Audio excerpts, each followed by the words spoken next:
Salam dan bahagia, Ibu Bapak Guru hebat dan praktisi pendidikan, dimanapun Anda berada.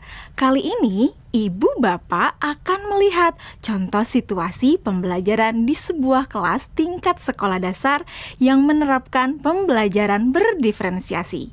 Mari kita saksikan bersama-sama.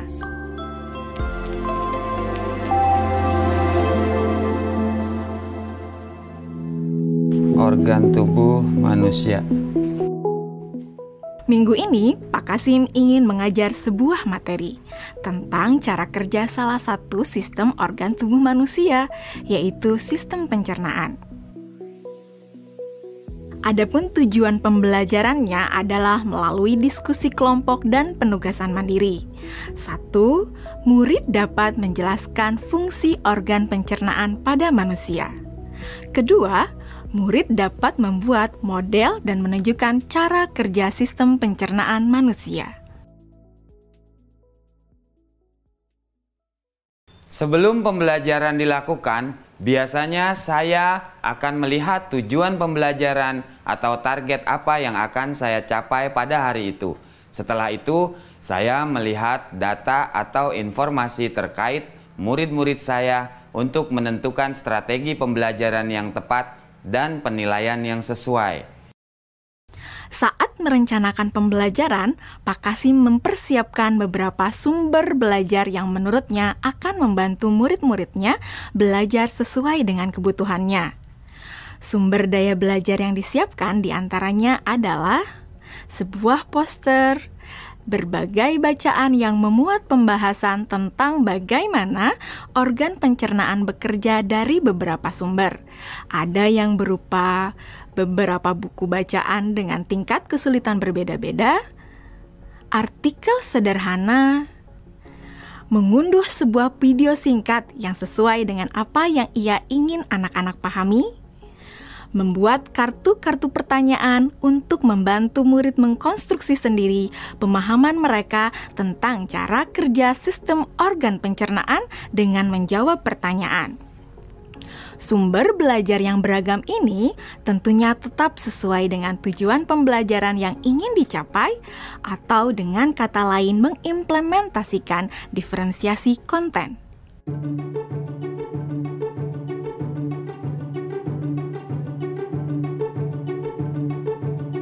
Setelah semua sumber materi yang beragam disiapkan, saya mempersiapkan daftar kegiatan lengkap dengan instruksinya.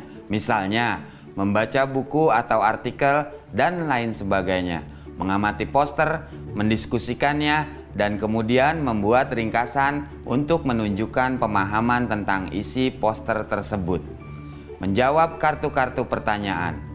Aktivitas-aktivitas tersebut walaupun berbeda-beda, namun semuanya bertujuan agar murid memahami cara kerja sistem pencernaan. Assalamualaikum. Bagaimana kabar kalian? Waalaikumsalam. Baik, Pak. Hari ini kita akan mempelajari tentang sistem pencernaan manusia. Saya, Pak. Di awal pembelajaran, Pak Kasim memberikan penjelasan kepada semua murid yang ada di kelasnya tentang tujuan pembelajaran dan konsep kunci yang ia ingin anak-anak kuasai.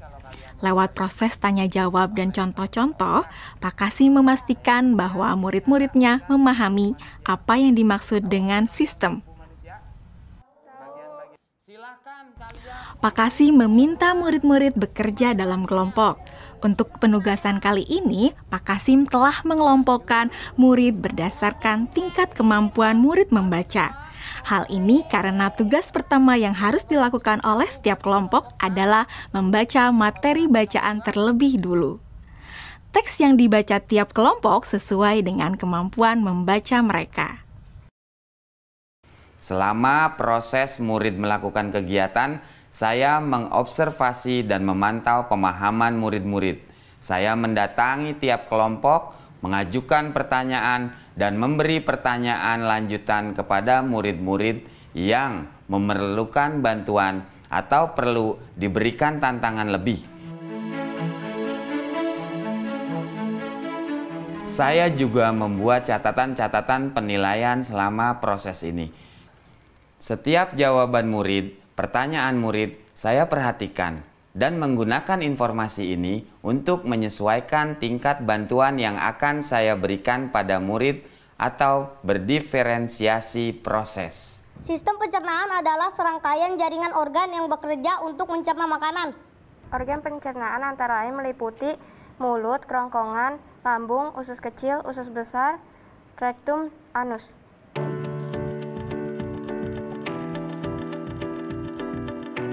Sekarang silakan membuat model yang menunjukkan sistem kerja pencernaan manusia secara mandiri.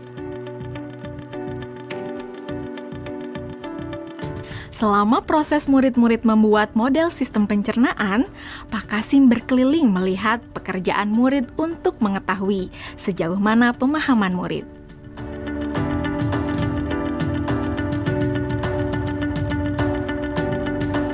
Di akhir pembelajaran, saya melakukan kegiatan refleksi, di mana refleksi tersebut digunakan untuk mengapresiasi murid, untuk mengetahui atau menilai sejauh mana pemahaman murid tentang topik yang sedang dipelajari, untuk mengetahui bagaimana perasaan murid-murid ketika melakukan proses pembelajaran. Agdas! Senang, Pak. Arjuna! Senang, Pak. Dan tentunya semua ini dapat menjadi informasi bagi saya untuk mengembangkan proses pembelajaran selanjutnya. Ibu dan Bapak guru hebat, demikian video singkat salah satu contoh penerapan pembelajaran berdiferensiasi di jenjang sekolah dasar. Tetap semangat Ibu dan Bapak guru hebat, salam dan bahagia.